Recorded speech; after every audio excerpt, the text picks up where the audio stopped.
Есть фарш, значит ужин будет. Эти котлеты готовятся за 10 минут, стоят недорого, а дети их просто обожают. Никакой возни, все из того, что уже есть под руками. Быстро, просто недорого и реально вкусно. Сегодня готовим быстрые куриные котлеты без хлеба и без лишних заморочек. Мне понадобится куриный фарш, обычные овсяные хлопья, можно геркулес, немного воды или молока, сухарики со специями, у меня с укропом и чесноком, соль, перец по вкусу и подсолнечное масло для жарки. Никаких редких ингредиентов, все самое простое.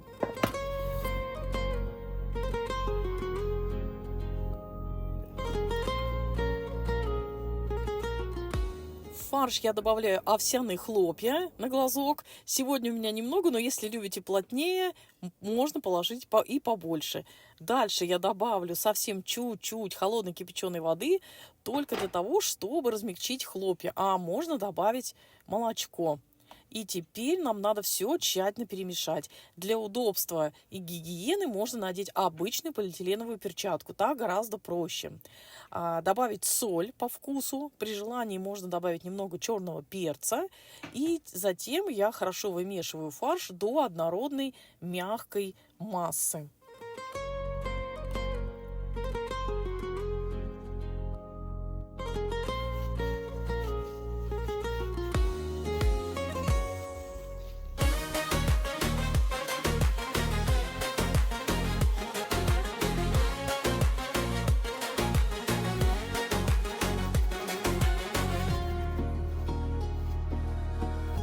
Дальше беру тарелку и насыпаю немного сухариков для того, чтобы обваливать в них котлеты. У меня они уже со специями, чеснок и укроп. Аромат просто отличный. Я купила уже готовые сухарики в магазине, но можно сделать дома из старого подсохшего хлеба или белой булочки.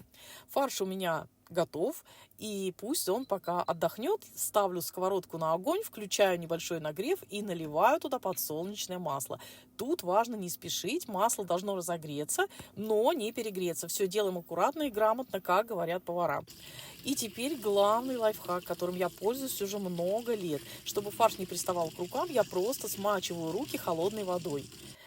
И затем начинаю лепить котлетки. Делаю их кругленькими, обваливаю с двух сторон в сухариках, слегка сплющиваю и выкладываю на разогретое масло в сковороду. Все просто, быстро и без лишней возни. Хочу обратить ваше внимание, что яйца в фарш я не добавляю. Если фарш хорошо вымешан, он прекрасно лепится, и котлеты не разваливаются и отлично держат форму. Я выкладываю котлетки на сковороду, и буквально через несколько секунд они начинают аппетитно жариться. Слышите этот звук? Значит, все сделано правильно. Ну а пока первая партия котлет у меня жарится, я немного решила перекусить. Сегодня решила съесть апельсин и чуть-чуть грецких орехов для витаминизации. Не забываем вовремя перевернуть котлетки, обжариваем их с двух сторон до румяной корочки. Затем накрываем крышкой, убавляем огонь и даем им спокойно дойти. Так котлеты пропекаются внутри и остаются очень сочными. А готовые котлетки мы уже потом будем выкладывать на тарелку. Все достаточно просто и очень по-домашнему.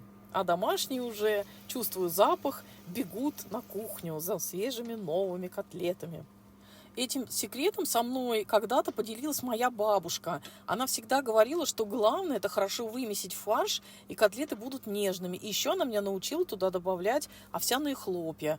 Посмотрите, какие они получились внутри у нас. Мягкие, сочные, совсем даже не жирные, настоящие домашние котлеты.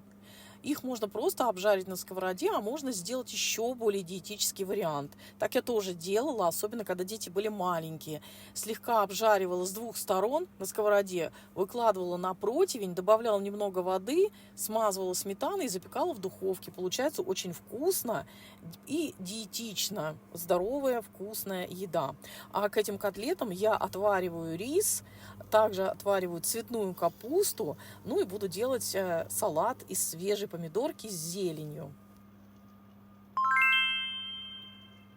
Вот такие котлетки у меня сегодня получились, нежные, сочные и очень домашние. А в следующем видео я покажу еще один простой прием, который всегда меня выручает, когда нужно быстро и вкусно накормить семью.